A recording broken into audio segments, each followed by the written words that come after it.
I'm Teisha Bader, and as we continue our coverage of the situation in Israel, the agreement approved by Israel for the release of some of the hostages was announced last night. These are hostages among the 240 violently abducted by Hamas during its brutal massacre on October the 7th. The agreement, approved by Israel last night, would see the release in the first stage of approximately 50 of those captives. They are women and children, with the hopes of more to follow. Well, to discuss this major development is former Israeli ambassador to the United States, Danny Ayalon. Danny, thank you as always for coming on JBS to share your invaluable perspective and experience from Israel. Thank you, Teisha. My pleasure. So, Danny, I looked and saw the last time we spoke was September the 22nd. You and I spoke about the Biden-Netanyahu meeting in New York, and it is a different world today. And before anything, I want to just personally express to you, since we have not spoken, my and our deepest condolences for the unfathomable loss that Israel suffered on October the 7th, and for the loss of life since then during the Gaza ground operation. It is just still shocking, and we are still in mourning. So please know that we are with you and our hearts are with you. Thank you. Very much appreciated. Teisha, this was the worst day the Jewish people had since the Holocaust. We lost in one day 1,200 to these, barbaric savages. You cannot even call them, they're not humans. It's amazing. It's ISIS type, it's Nazi type. And the way they killed, almost in a satanic ritual way. This is who we face here, and this is who we will defeat here. Because with ISIS, like terror organizations like Hamas, there will never be peace. So this is what we have now to reaffirm and make sure that the world understands it. Make sure all Palestinians understand it. If Palestinians will not fight out the terrorists among them, then there's not going to be peace, and they are the first losers to that. Danny, I want to make note that we are taping this on Wednesday, November the 22nd. This is the morning after the announcement last night by Israel's cabinet that this hostage release agreement was voted on after hours and hours of meetings and votes by the War Cabinet, the Security Cabinet, and then the full 38-minister cabinet late last night. What is the temperature, if you will, if you could sort of gauge the feeling in Israel? What is the Israeli public feeling right now, the morning after this announcement? Well, it's still a very heavy feeling. We're still reeling out of this shock and devastation of October the 7th. We're resilient. We've had here wars. We've been under attacks, and we will win these wars as we have been. But still, the feeling about the human suffering is something that no one can escape. We are here, one big family, I would say, extended family with the entire Jewish world, and this is very, very, very tough. Hamas has realized that, and this is why we're paying a heavy price, a heavy, even strategic price, just in order to save as many people as we can. And this is the supreme goal, is to bring home all the hostages. Amen. Amen. Israeli Prime Minister Benjamin Netanyahu had said earlier, before the final vote was taken, that this is a very difficult decision, but it is the right one. And I know, as a diplomat, as someone who has been through negotiations in your long professional career, I'm sure you have been through very complex discussions and negotiations, perhaps not at this. This is unprecedented, right? What we're looking at, what happened on October the 7th, but these have been weeks and weeks of talks leading up to this point. And again, very sensitive, and we certainly don't want to say anything of a sensitive nature, but these are very sensitive, complex talks that led to this agreement last night. What would you say about, yeah. Very much so. And who are we dealing with? We're dealing about, Abigail, 3-year-old toddler who lost her parents. Her parents were murdered actually in front of her eyes, and she's all alone there. She has two older brother and sister waiting for her here. We're talking about 10 months old baby, older women, Holocaust survivors. It's just, we've never had anything so excruciatingly painful.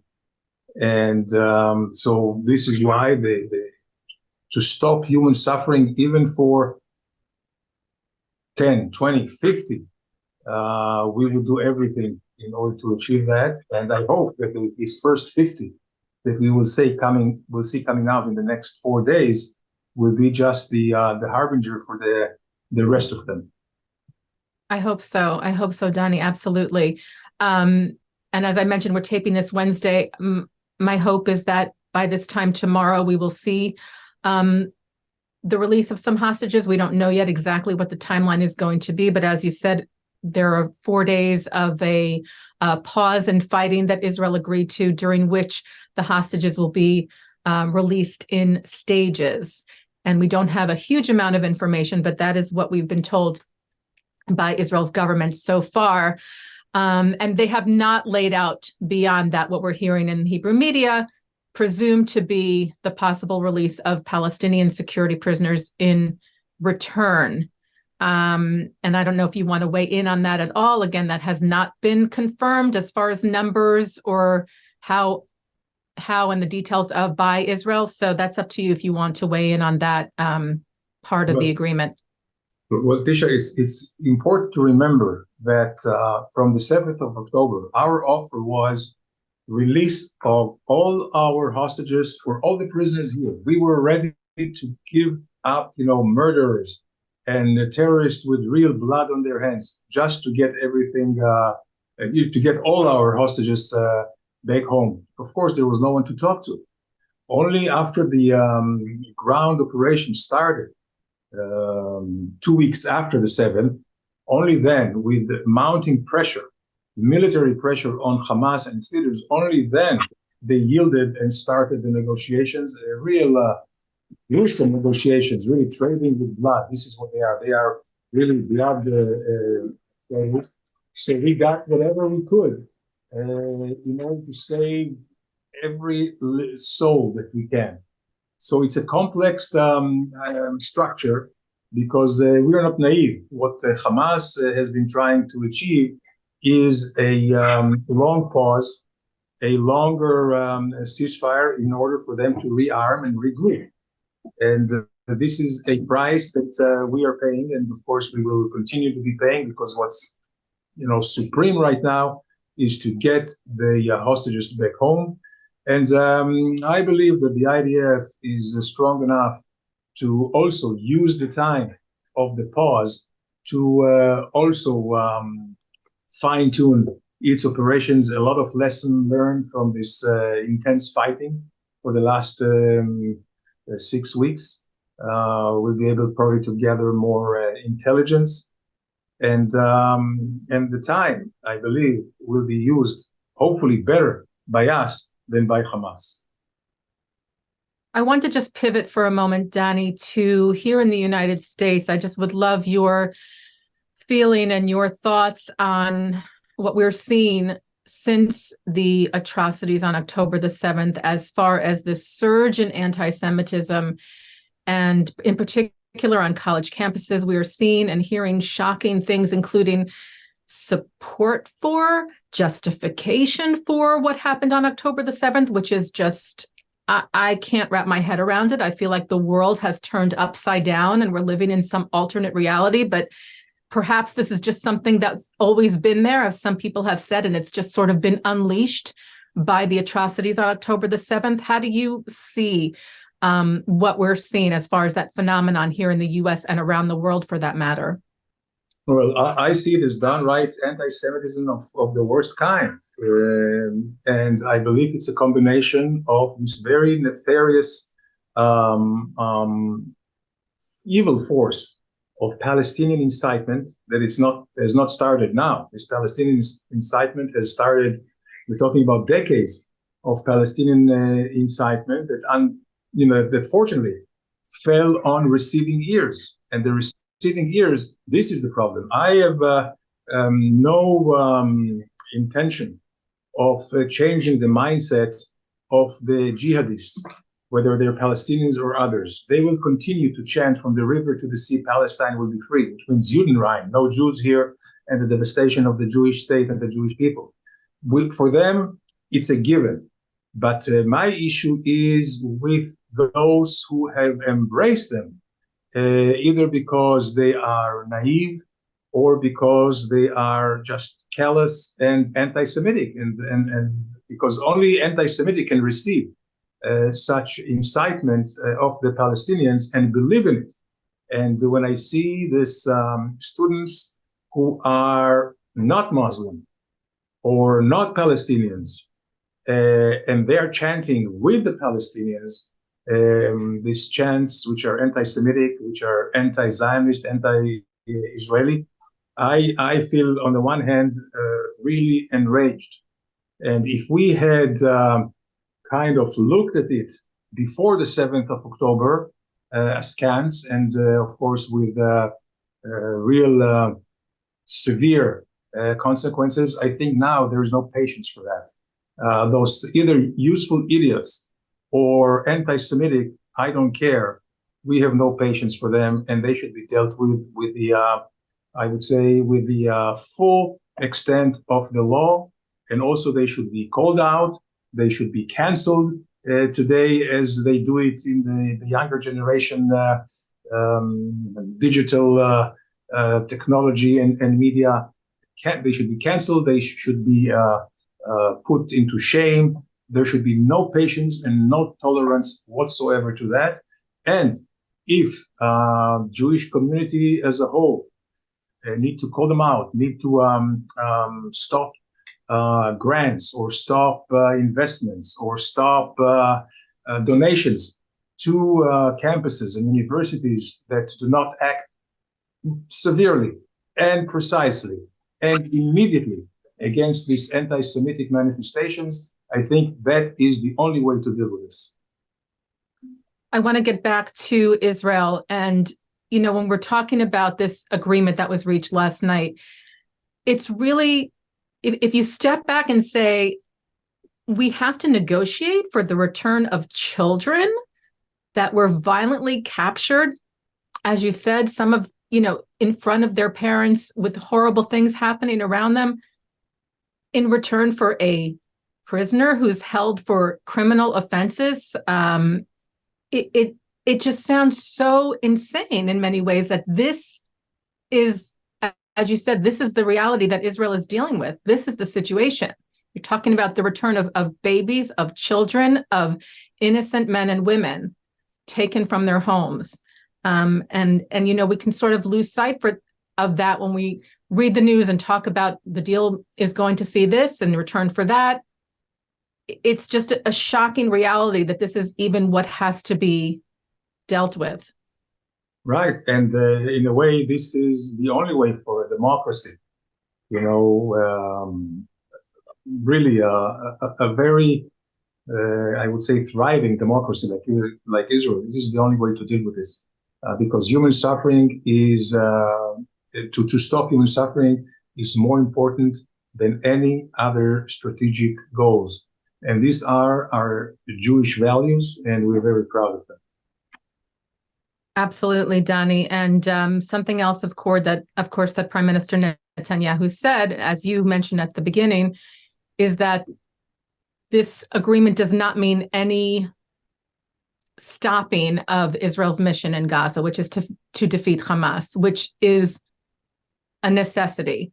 As we've seen Hamas's leader and Hamas's political bureau saying, "Oh, we'll keep doing this. We'll keep attacking Israel in the same manner as October the 7th."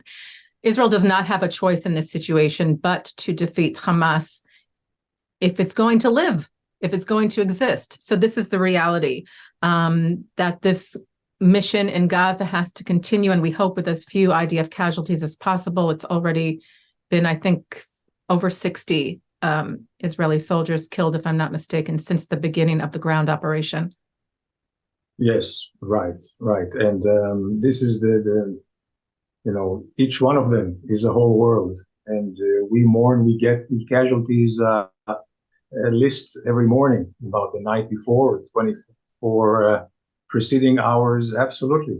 But this is our fate here, and this is what we have been accustomed to since the early days of Zionism. But I think freedom and sovereignty and independence come with a price.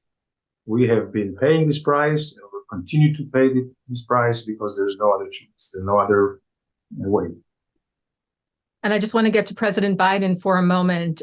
He, of course, welcomed the deal, and the U.S. has been part of these efforts to see an agreement like this happening. And President Biden, of course, trying his best, in particular, as far as the hostages who are also American citizens. There are several. And there were reports that the president might come to Israel during the ceasefire days. Any news on that as far as you know? Well, I think that Secretary Blinken is planning to come here next week.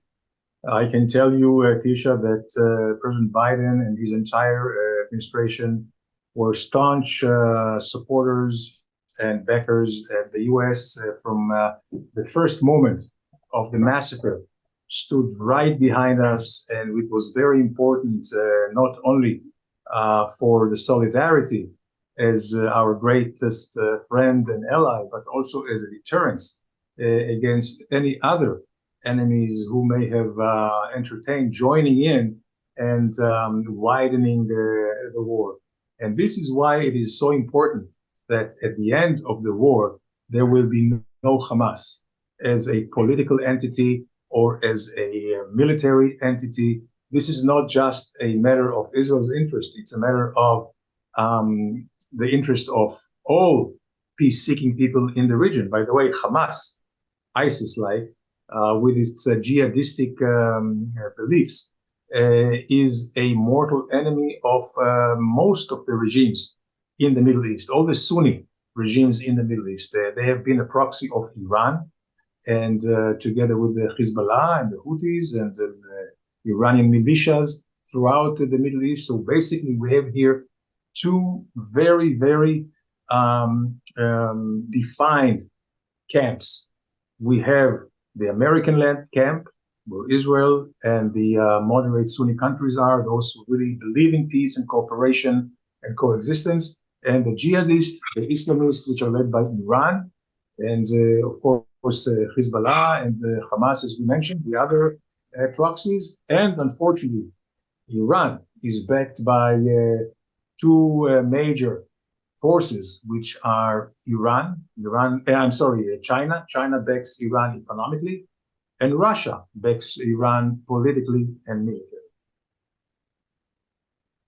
It is a difficult world right now, Donnie, and we always appreciate your insight. And again, we hope and pray for the return of all the hostages as we welcome this news for the return of some of the hostages, mostly children and mothers and other women who hopefully by the time this airs will be on their way to being released. And again, holding in our hearts so dear the hope that all of the hostages get home to their loved ones safely. Dani Ayalon, former Israeli ambassador to the United States, always such an honor to have you. Thank you so very much for taking the time to join us on JBS. Thank you, Teisha. Am Yisrael Chai. We're strong and we're getting stronger. Amen. Am Yisrael Chai. Thank you, Dani. Be well. Bye. And joining us now from Washington to discuss the hostage release deal, we're truly honored to have National Security Council Coordinator for Strategic Communications at the White House, John Kirby. John, thank you so much for coming on JBS. I know it's a very busy day. It's truly wonderful to have you. Thank you so much for having me. It's a real pleasure to be back.